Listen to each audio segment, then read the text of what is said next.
Hello and welcome back to the High Leverage Actions podcast, where we help you make small changes that have a significant impact on your life and help you find your higher self without me forgetting what I'm talking about. Welcome back. This is, I believe, we're on episode 10 today, Rory. That's gone really quick. Oh, Yeah. I'm Kay Reeve. I'm an emotional awareness expert. My focus is on helping parents with teenagers who are going through stress, anxiety, and depression, possibly even suicidal tendencies, very often aggravated by neurodivergent traits. As well as I'm also looking to get my emotional awareness into businesses and corporate learning. But that's part about me. Let's hear a little bit about Rory. And then today we're going to talk about interdependence. I'm excited about this one, Rory. ooh. Thanks, Kay. My name's Rory Lemon. I go by Rory Lemonade on the internet, and that's AID to help. And it's because of my 25 years of recovery from mental health crisis, exhaustion, emotional struggles with not knowing how to um, explain my emotions and talk about them, and went through a period of psychosis. And I am a neurodiversity and creative flow coach, which is all there to help heart-centered neurodiverse or neurodivergent creatives get their projects out there and get past all the self-doubt and learn to find their voice and find their passion, find their vision, channel it all into an amazing project that shows creativity for mental well-being, sustainability in the world. Oh, amazing. And this is pure coincidence we're both in red today. This is not planned. So we're Yeah. talking about interdependence, but this is not part of the plan tonight. This is just fun. So I'm ready though. you're what are we ready for? What are we ready for? It's a good question. We are ready for a powerful, life-changing conversation, as always, with high leverage actions. So let's crack on. So we've had a bit of fun there with the intro. We always like to have fun on here. This is most of the times really light-hearted. There's been a couple of more serious conversations, but the whole point is Rory and I, we're talking as though we're talking to you, whoever you are watching, but we're having a conversation and you just get to listen in, and we're including you through the camera. So we hope you get that vibe and that you enjoy this format. And if not, let us know, because we can change it, but we don't know if you don't tell us. So that actually brings us on to the whole point of interdependence, which is about how people support each other. What? And Yeah, I was gonna you say, and what I is are it? a part of that. So let's dig into this. Yeah, it's a long word for sure. And That's the end of that podcast now. um, yeah. And what did you say? How do you say you define it? Okay. Interdependence for me is when we talk about independence, it's about being able to do things on our own. Like as children, parents hold us and support us and use reins and walking frames and things until we can walk independently. And then we learn to eat independently and drink independently. We learn to talk independently instead of somebody speaking for us.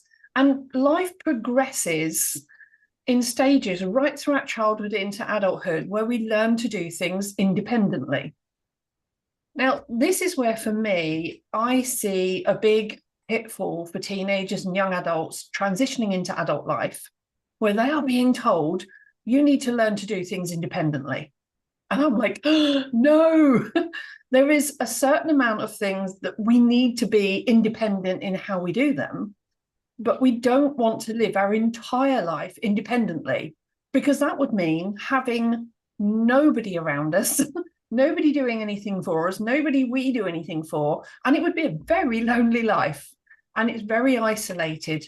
And there are a lot of people who are extremely isolated because they think they have to be independent, when actually interdependence is about teamwork and working together, and the power that that gives us to leverage our own skills with the skills of somebody else to just create something greater than the sum of its parts. And that is absolutely awesome. So, what about your take on it, Rory? What were you thinking? Oh, yes. I like how you described that, and it reminds me of uh a concept that I've thought about quite recently about where- but how personality either craves independence or craves it and embellishes in it in some way, and then or the other way round would be to crave dependence or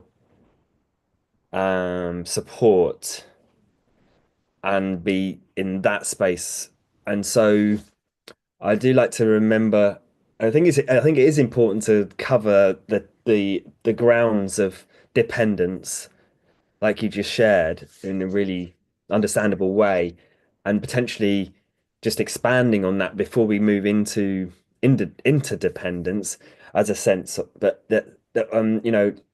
yeah, like you said, there's the idea of codependence, which is when we really feel like we don't have a choice, or we don't have a choice. Like you say, if we're a baby, we need that support to Yeah. understand how to, or not understand, but just to live. Just to live, we are codependent at that point. And it's moving from codependence into into dependence. And how into oh, so many words. Uh, Breathe. You're right. I think, could you say a little bit there about the codependence? Because I always think of that as a slightly different form of dependency. So hmm, babies are dependent, like they rely on the parents. And then there's codependency where we think we need somebody else in our lives and we attach our needs to them and to actually serving them and them serving us. So to me, codependency is where somebody is like can't be alone and they have to have somebody around them, and yeah, but in yeah. a slightly different way. Yeah. Yeah, yeah. So that can like with anything we talk about in terms of mental fitness, you take a topic, you can always apply negative pros to it or cons to it, and not neither one is necessarily good or bad. It's just what. So for me, dependence is like ultimate dependence, like you just said, babies into starting to have independent thoughts, Yeah. but we're still as children codependent because we still have independent thoughts, but we're codependent. So there's the positives to codependence, and then but when we want to become independent, but we take a lot of like you say, potential parts of our psyche that either cause codependence on someone else, or or vice versa, the other way around, where uh we we create, or someone creates codependence based on, again, this comes back to the personality piece. That's where I was going to bring it back to, is this idea that with people that are more supportive can sometimes become codependent on people that are more assertive, and that's actually in a positive part of the relationship where it's agreed, and there's an interdependent flow between the relationship where someone's like, I'm gonna do this, I'm gonna do this part of the relationship, or I'm really good at tracking the finances, for instance, I'm going to control that area, uh, and so that the other person can really work with their skills the best in the relationship.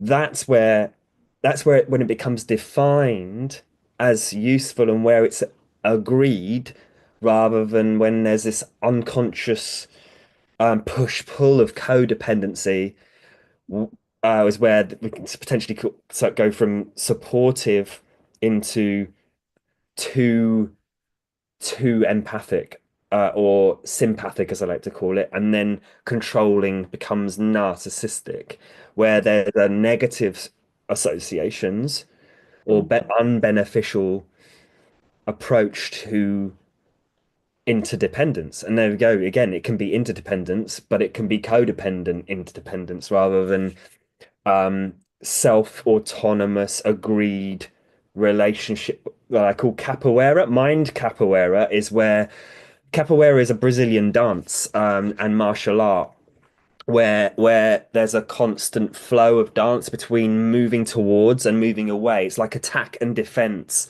dance. Instead of just being me doing this and not hitting, um, but it's two people doing that. And so that capoeira is a physical expression of how you can push pull between moving forwards or attack and defense. And attack doesn't necessarily mean bad. It can be playful. It can be I let's go out for dinner here. I'm choosing to do this tonight as a masculine attack on what to do to make the situation. And then you've got the feminine receiving side of things, which is to defend or adapt to. And so you can see how, again, if that's not agreed, it becomes a fight rather than a chosen dance of power and submission. Yeah. And so, coming back around to personalities, the supporter and the controller can be very useful together. But then, if that becomes a codependent relationship, a negative version of that, it can become stuck in a struggle for power or struggle for submission. And so, so personality is important about getting clear on where you thrive the best, and then you can find people that support your interdependence to. And one last final piece around that I'll just bring in is how what I like to bring to the teachings and the coachings is for someone to recognize when they want to be independent and choose and create. So self-care, self-healing, and creativity processes to learn a skill that can be leveraged in the world is important. That's all solitary work that gets to be done, and there's support to get that into a habit of that. And then the other side of it is that it won't ever go from personal development to professional development without other people or relationships, just even have a relationships, domestic relationships as well. So that becomes how to become interdependent as a domestic relationship or as a professional relationship to leverage promotion going forwards. And promotion of a business or an idea can only be leveraged maximally by teamwork, and that's interdependence. So Yeah. I said a lot there. Is a lot. Wow. I got to track back through that now mentally to respond. Yeah, no, there's a great deal there, Rory. Fantastic.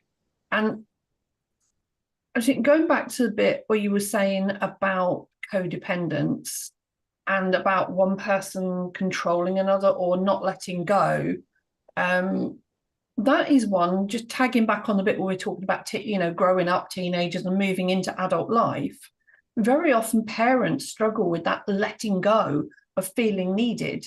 Like they've been so used so many years to being a parent and feeling needed by the family that there is a sense of fear around children fleeing the nest, the empty nest syndrome.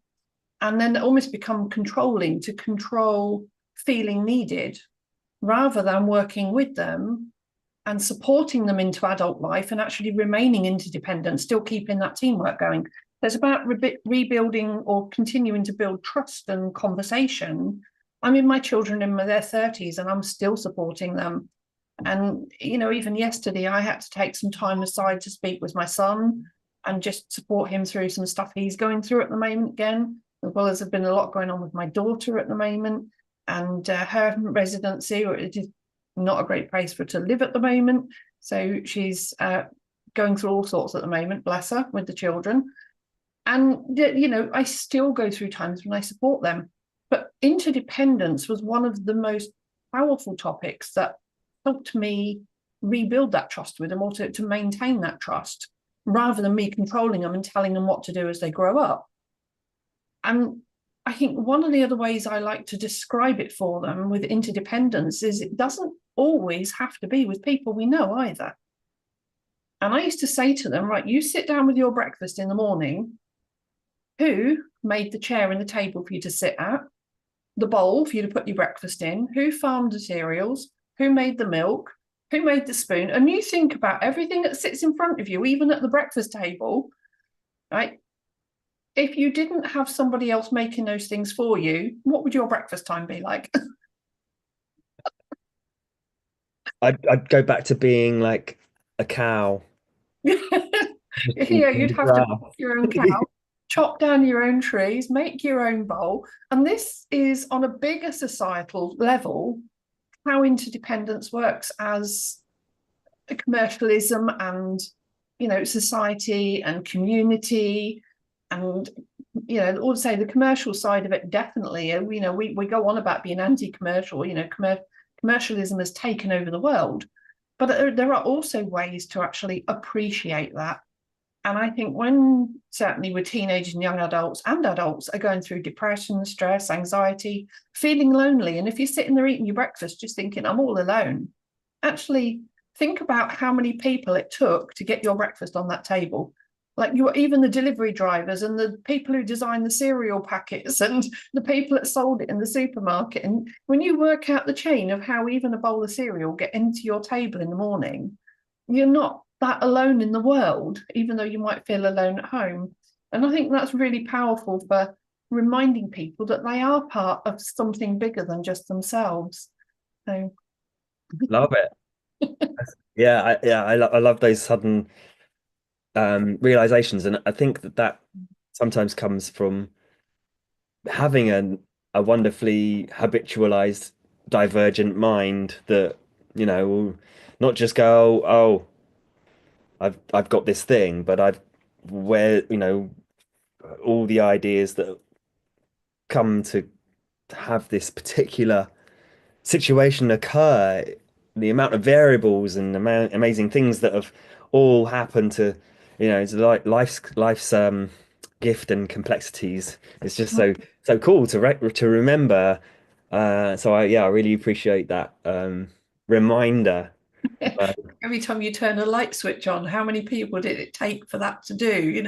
You turn it on, but yeah, so that's powerful commercially, but so many other ways to be interdependent as well. And especially when we start looking at business and self-employment, like getting somebody to help with accounts, getting someone to help with social media and stuff like that. But at home, interdependence is having those relationships.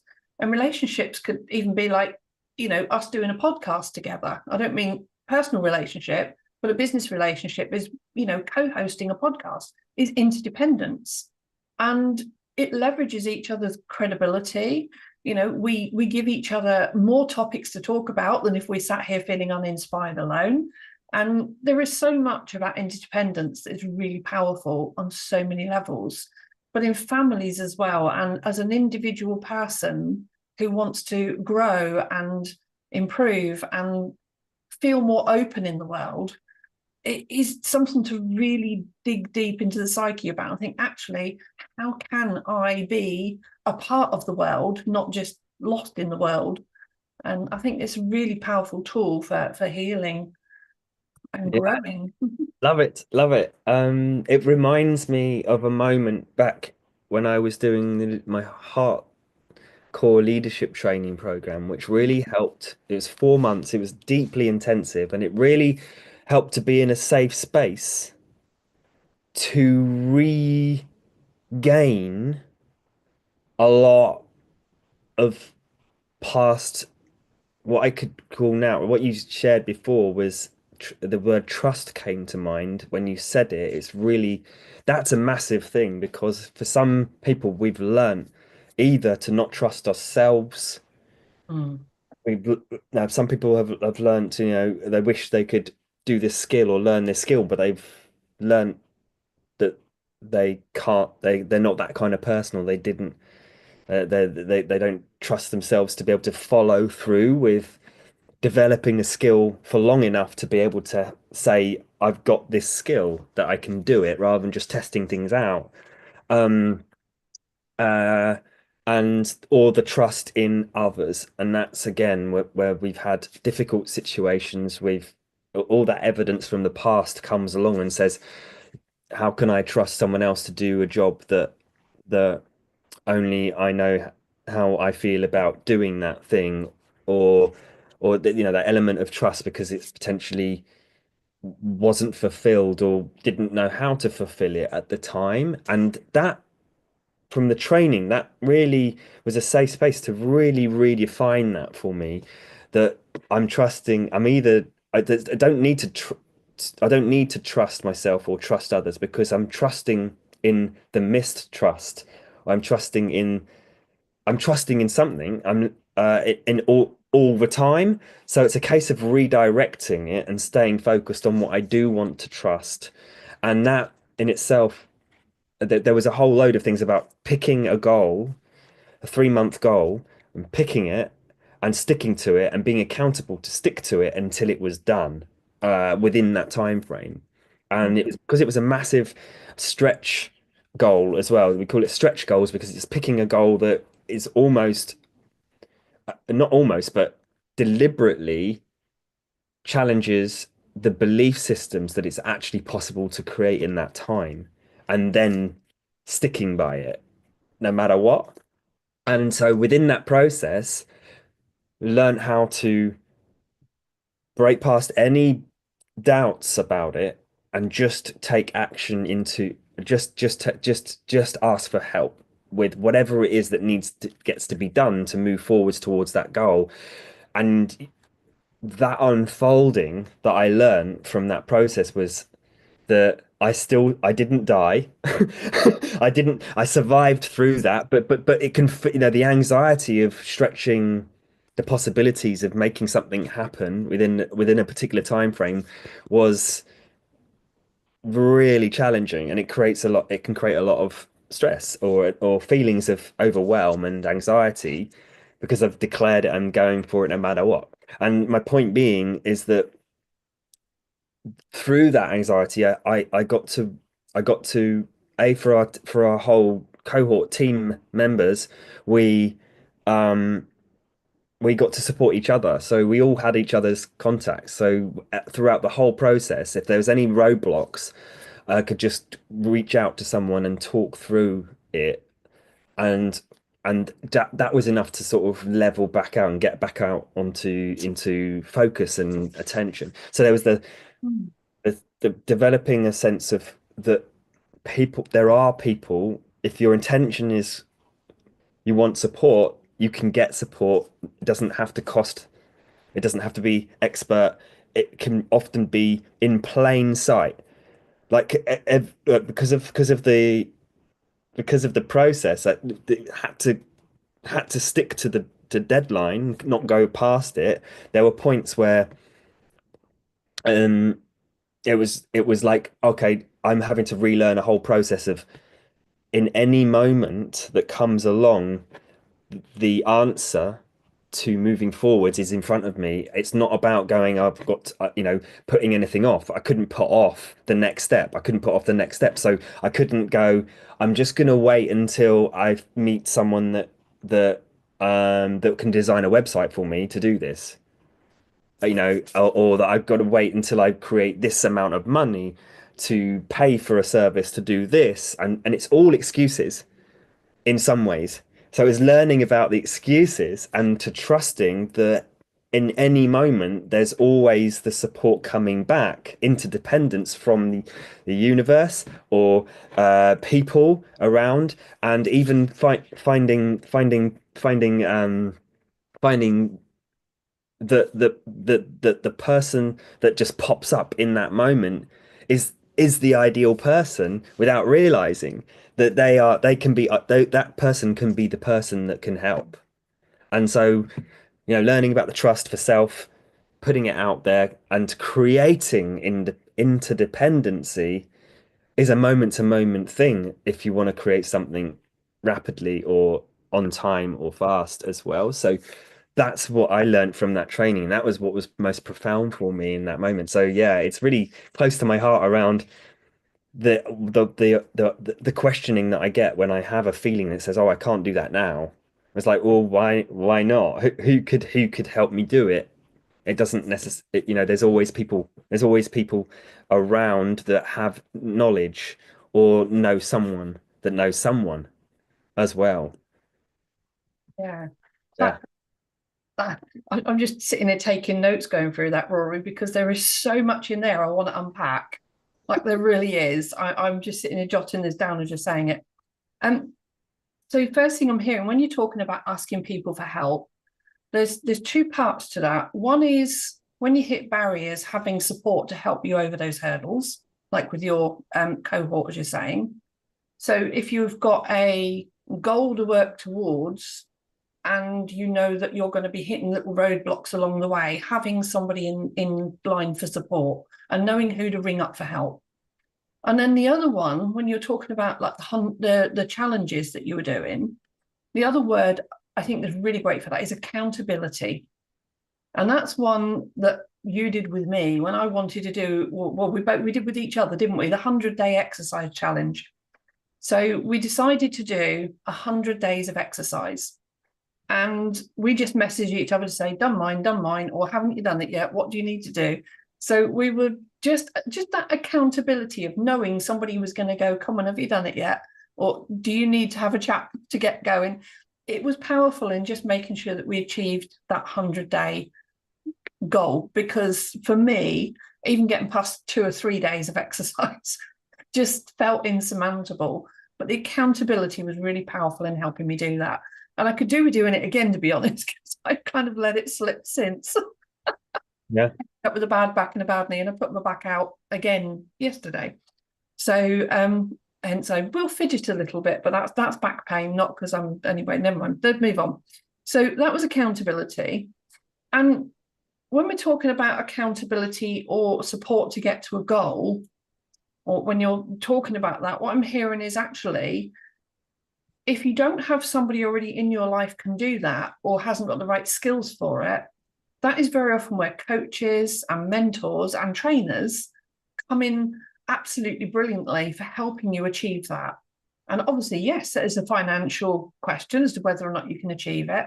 But like Rory's saying, I want to get this done. Who can help me do it? And coaches and therapists and trainers and mentors are all very often great people for helping you push through those excuses and the emotional barriers and the thoughts and the feelings and the beliefs that you've built up over a lifetime that are actually really the only barrier that is there, and helping you to just shove them out of the way and get on with it, and sometimes it does take a lot more digging to unweed some of the deeper problems and move them out of the way, or to find a way around until you can move them out. So lots of ways in which having that professional support can really help you move forward. And then, when you're also talking about things like accountability, things like buddy systems, like for people who are going through alcohol withdrawal and AA groups and things like that, having that buddy system, and they do the same with weight loss programs, having somebody similar with the accountability.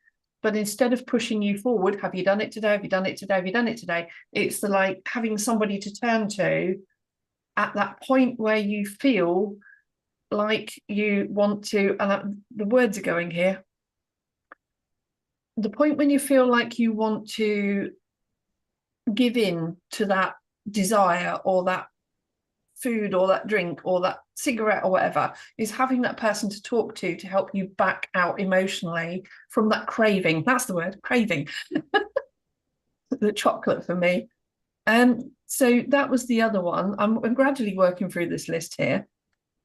And then when you were talking about, honestly, you threw so much in there. I literally have a list written down here. It was great.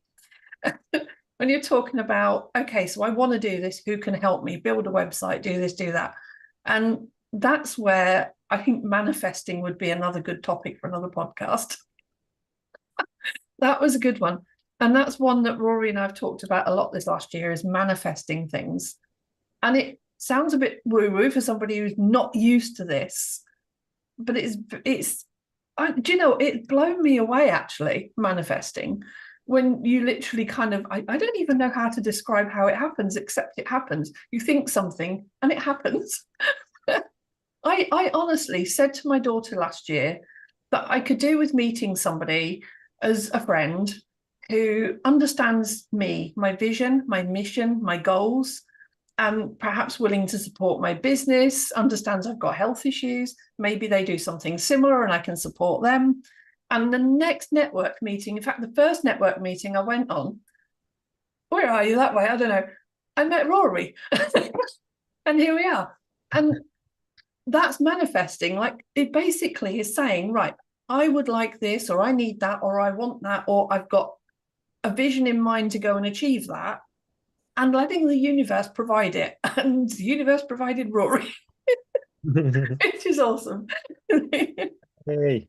Just couldn't believe how that happened. Because when I said that, my daughter just turned around and went, "Yeah, good luck finding someone like that." And it was just amazing how it happened. And then, but from a point of personal growth, meeting new people, getting a new job, finding a new place to live. It could be, oh, I don't know, so many things. Having an idea for something you want to create, like a project, and the materials you'll need for it. And maybe somebody will turn up and go, oh, I've got this spare. And certainly from a point of business, I mean, I've been saying about some of the ideas of things I'd like to speak about my business. And then somebody came to me and said, oh, we've got this event on. Would you like to come and speak at it? And so I'm trying to think about ideas for business. And then they're looking for me. And actually, even going back another step, manifesting. I'd said to my daughter about meeting someone who could support me with the business. But before that, I'd been sitting building my website last year. And I literally, in my head, was thinking, there's a guy I know who does webinar training, and I could really do with going on his course now. Now, I'd known about him for about 7 years, but I'd not been on the course. And I'm not kidding you, an hour later, an email arrived in my inbox from him without me doing anything other than think about it. After 7 years, like the universe really somehow does provide it. And I don't know how it works, but it does. And we are learning to use this for the positive of our businesses so we can help you with positive things. And I think for now, I'm going to stop there for a minute, Rory, and let you take that back. Cool. That was a lot. Yeah, it was. Good stuff. It was a lot in 4 months, and I'm still learning it all. It felt like when I came out of that, it was like, this is how to build a car in 4 months, and then go away and learn to build a car. So it was like had the evidence of doing it and getting the support. We did it once. It was like doing it once, but then how to make that a repeatable life and professional embodied approach to leadership, which is what it was about. It wasn't about necessarily standing on stage and talking. And yes, it was about having a clear vision and knowing how to self break through and also break through with others. But it was that thing of leading the self from the heart is the most important part of it all. And that can be a mother, it can be um, you know, a mechanic. It can be it can be anyone. It can be anyone leading themselves well from the heart so that it enrolls people in their vision of what's beneficial and useful in the world. It's inspiring. That's really what I learned. But it was like, okay, now a roller coaster of learning about all of that in 4 months. Now it was like it was so instilled in me that and so amazing the manifestation approach that happened through that. I wasn't expecting that either. And I learned that and I was like, well, I can't there's no real way of going back from that because it's shown what's possible and broken through all of the self beliefs around that. And just one thing I'll tie back up before I feel like we're complete on this, but is that sense of it's like again the belief system. So that's what's important is to I think the way I would, the way I've thought about this in a few things, we've got thoughts, feelings, behaviors, habits, and actions, and then emotions kind of in the middle that kind of happens without us knowing. And then we have feelings, thoughts, beliefs popping up and all that kind of stuff, and we become aware of it from somewhere where we're not aware in our bodies. But the typical route of coaching is like grab grab hold of your thoughts and change your thoughts, or grab hold of your actions and do something about it and let your beliefs change, which is typically, on the whole, useful. It may land for some people. Where I would say it comes back round to highly sensitive and neurodiverse or neurodivergent minds that think about a lot of different things and boiling it down, it's really down to noticing the belief first and really taking time to reflect on our beliefs about what's happening uh, as they come up, and reflecting and journaling and things. And also, because if I catch myself going, oh, I can't do that, or I have to wait till this is happening, or I don't know anyone that does this. That's the moment when it could be, like you just said, something might pop up. But if we're just stuck in the belief of I can't do that, it may pop, the answer may pop up or be in front of us, and we won't even consider it. Like, you know, the next door neighbor being someone that may be able to help in that moment with something. They may know someone, but we don't know because we don't think about that straight away. We just assume, oh, they're like this, they're that type of person. They only like um, you know, gardening. They don't know, they don't know anyone that does websites. And yet, of course, they may know, lots of people that do websites as an idea, but whatever we notice we're shutting down immediately is the thing to go, okay, actually, that's a belief I'm having. What am I willing to do instead? Um, so Yeah, yeah, got a new neighbour yesterday. So I've no woo, a, idea. a world of opportunity. Yeah, one moved out Saturday, another one moved in yesterday. So it's been a Ah, weekend. cool. Well, yeah, so like just wrapping up on, where did I even wrote it down somewhere? Um, the idea that, yeah, so it's catching our beliefs and choices, I believe, is useful for more highly sensitive people, because if we just try to change our thoughts, our feelings overtake our thoughts straight away. It's the when we're really highly feely type of people, um, Like us. Um, it's like noticing the beliefs that pop up around the feelings, and also what choices we're making. Though that's the access point that's most, you can say as many affirmations as you like. If the feelings are too strong, they will they may take ages to change our thoughts. So yeah. No, that's great. If I pop this up as well, as the back of my book, Brain Unchained, is the emotional cycle diagram with the happy, sad, angry, and depressed. So Oh, if you're somebody, yeah, the power red today, this is the positive red, power red today, rather than negative, which is aggressive. So if you're struggling to understand the core emotions and those feelings, this is a great book for that. And then the neurodiversity side of it, Rory's got loads of stuff on that as well for you if you're in creative projects. But I think just to round off, it's absolutely awesome today, Rory. And I think this is the most fun conversation we've had today. I've really enjoyed this. But certainly from a point of interdependence, understanding where to be dependent, independent, codependent, and interdependent, and understanding the differences is a fantastic way to be able to consciously grow in each of those areas and use them wisely. So it's not about you've got to pick one and stick with it. It's actually about balancing all of them in the right places for you and your needs to help you move forward, grow. And just as we say on the High Leverage Actions podcast, to find your higher self. So thank you. awesome. Yeah, and don't hesitate to, if you want to actually get clear on those things, then we're here. It's just pure. simple conversations to find out what what wants to be worked on or what wants to be let go of and move forwards with to change. So we're here. Absolutely. And again, if it's about rebuilding that trust with teenagers and young adults through their emotional health journeys or emotional well-being, I'm here because that is my expertise as well, is working with that relationship between parent and teenagers.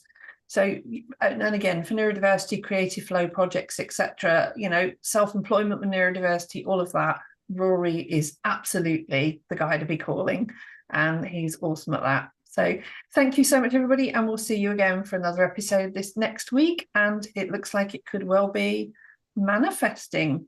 And I think that could be quite a powerful one to move on to, more in how to manifest, if we look more at how to make that a more conscious process.